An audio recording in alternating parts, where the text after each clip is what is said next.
Night 2 மணிக்கு சாராயம் குடிச்சதுனால வயிறு வலிக்குது, குடல் பெரட்டுது, தலையை பெரட்டுது. என்ன சொல்றேன்னு தெரியல. கண்ணு கேட்கல, காது கேட்கலன்னு சொன்னிச்சு. கொஞ்ச நாள் செத்துட்டேன்னு சொன்னாங்க. சாராயம் குடிச்சுதான். மற்றபடி எதுவுமே இல்லை, சாராயம் குடிச்சுதான். 24 மணி நேரமும் சாராயம். அதுல என்ன கலந்தாங்களோ என்ன பண்ணாங்களோ தெரியல. என் புருஷனுக்கு வேற எந்த இதுவுமே கிடையாது.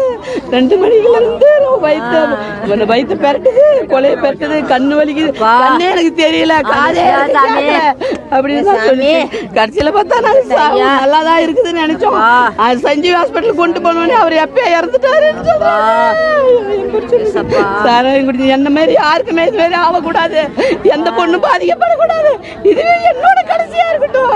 எந்த பிள்ளைகளும் இது மாதிரி அனாதி ஆகக்கூடாது. அப்ப இந்த பிள்ளைகளும் ஆகக்கூடாது. நாத்தனா பையனும் சாராயம் குடிச்சுதான் அவனும் இறந்துட்டான். அரியா பிள்ளைங்க அதுங்க 2 குழந்தைங்க இருக்குதுவே. ஐயோ அது 2 பேர் இவங்க மட்டும் இல்ல, இன்னும் 2 பேர் வேற கருணாபுரத்தில் செத்துட்டாங்க. இனிமேல் சாமி சாராயம் விற்க கூடாது. சாராயத்தால எந்த குடும்பம் பாதிக்கப்படக்கூடாது. ஐயோ சாமி ஏதாவது ஒரு நல்லது செய்யுங்க. எங்களை மாரி யாரும் இந்த மாதிரி ஆகக்கூடாதுங்க. எல்லா குடும்பத்தையும் நீங்க தாங்க பாதுகாக்கணும். சாமி 12 மணிக்கு வயிறு எரியுதுன்னு கண்ணு தெரிய மாட்டேங்குதுமா, கண்ணு தெரிய மாட்டேங்குதுமா. நீ ஏன்டா பையா குடிச்ச அப்படின்ட்டு இதுக்கு நடந்துக்கிட்டு மணி 12 மணிக்கு ஆஸ்பத்திரிக்கு ஜிஹெச் கொண்டு போனேன். என்னடா குடிச்சேன்னா சாராயம் தாம்மா குடித்தேன். வயிற்ற பெரட்டுது, கண்ணு தெரிய மாட்டேங்குது.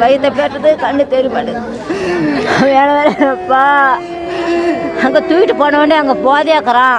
ஒன்றும் பார்க்க முடியாதுமா, நாங்கள் இங்கெல்லாம் பார்க்க மாட்டோம், நீங்கள் வீட்டுக்கு கொண்டு போங்க அப்படின்ட்டாங்க. ஜிகி அங்கே போனோடனே நான் திருப்பி அங்கேருந்து வந்து சரி தண்ணியாச்சும் ஊற்றி தெளிச்சு மூஞ்செல்லாம் கழுவி விட்டா கண்ணுக்கெல்லாம் யார் குத்திச்சு.